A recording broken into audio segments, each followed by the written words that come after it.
Today, in part 2 of chapter 59 of the Yoga Vasistha, we will discuss in detail the nature of the Kalpavriksha on the Nilgiris. That is our precise, absolutely profound focus for this explainer. I, Vashishtha, I'm imparting this knowledge directly to you. We're not going to waste any time with generic introductions today. Nope, we're diving straight into the heart of this ancient transmission. So get ready to focus, because what we're about to decode is a truly profound secret about the very nature of your own reality. Section 1. The Kalpavriksha on the Nilgiris. I invite you to journey with me, right now in your mind's eye, to the majestic blue mountains, the Nilgiris. Just imagine the pristine peaks and resting right upon them a tree of unimaginable power. Here we have the authentic scriptural foundation, straight from passage 43, verses 35 to 36 of Canto 59. It beautifully states, Tasmin Nilagiryo Ramye, Kalpavriksho Virajate. Mono hi kalpataravut sankalpa phala dayakam. By reciting this, we anchor our explainer in the exact literal vibration of the text. I'm using this verse to set a highly specific scene for you.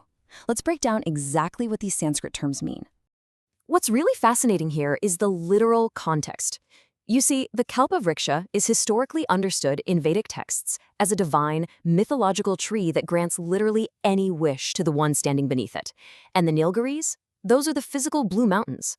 So, in the literal dialogue of the text, I'm describing a specific event, a physical location where this magnificent, wish-fulfilling tree stands tall against the sky. But in my teachings, a physical description is never just a physical description. It's a doorway. Let's walk through that doorway together. Section 2. Spiritual and Philosophical Significance. Now we're transitioning from the physical soil of the mountain straight into the deep philosophical realm of your own consciousness. Notice the brilliant duality here. On the literal side, we've got the mountain, the tree, and its branches. But on the spiritual side, we uncover the eternal truth hidden within the metaphor. The Nilgiri mountain represents the eternal, unmoving soul, pure consciousness. The Kalpavriksha, the tree itself, is the mind. And just as a tree bears physical fruit, the mind bears the reality of whatever desires or sankalpas you hold. The mind literally is the wish-fulfilling tree. Whatever seeds you plant in it, it's going to grow and hand you the fruit. So, the absolutely crucial point is captured in this question. Think about it. If the Kalpavriksha grants all desires and the mind is the tree, what happens? The logical conclusion is honestly staggering. Your own spiritual state dictates what wishes manifest in your reality. If your mind is chaotic and rooted in fear, well, it fulfills that wish, creating a chaotic reality. But if it's rooted in the elevated peace of the Nilgiris, the pure soul, it manifests profound peace. You are sitting under the wish-fulfilling tree every single second of your life, simply because you are the tree. Section 3. Vedanta and Upanishadic Connections. So, how does this all fit into the wider body of ancient knowledge? Well, Canto 59 perfectly harmonizes with broader traditions. In the Yoga Vasistha, we see the mind as the Kalpavriksha, creating reality.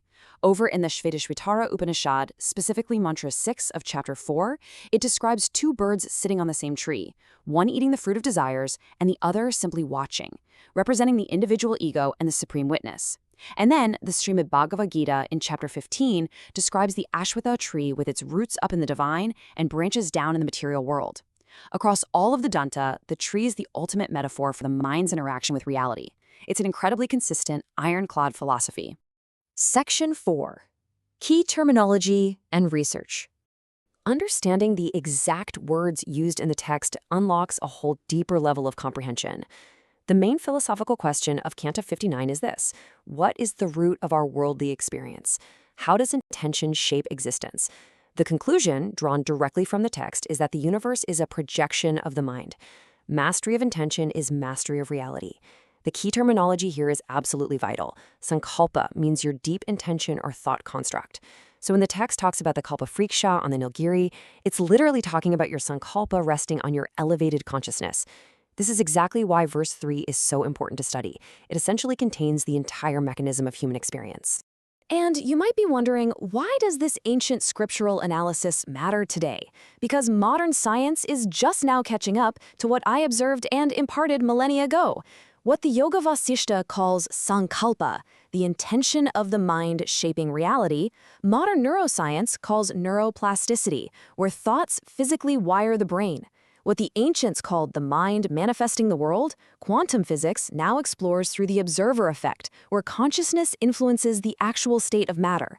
The inner world was observed with the exact same precision that modern scientists use to observe the outer world today. It's a real game changer when you realize that. Section 5. Practical Life Useful Teachings. Okay, so how do we actually use this secret in our daily lives? I provide 3 specific actionable steps right here in Canto 59. Step 1. Increase your height. Just as the Kalpavriksha sits high up on the Nilgiri Mountains, you need to elevate your perspective. Stop reacting to the petty, ground-level dramas of life and start observing from a higher state of consciousness. Step 2. Be free from dualities. The branches of the tree sway wildly between success and failure, pleasure and pain. By staying centered at the trunk, you remain unshaken. And step 3, awareness of the life force. A tree only grows because of the sap flowing through it, right?